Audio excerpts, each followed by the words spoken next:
Hi, this is Victoria with healthmanifested.com, and I'm here to talk with you about Mercury in Cancer. And Mercury really doesn't like to be in Cancer because Mercury is naturally very logical and decision making and not really based on emotions, and Cancer is an emotional sign.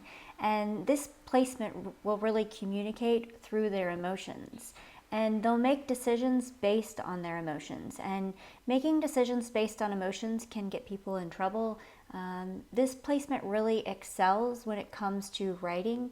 Their emotions will really show up in their speech, and they can pull the heartstrings and souls of people when they communicate, because they communicate so deeply with their emotions, and they can relay a message with compassion and kindness, and really show their emotions through the way they speak.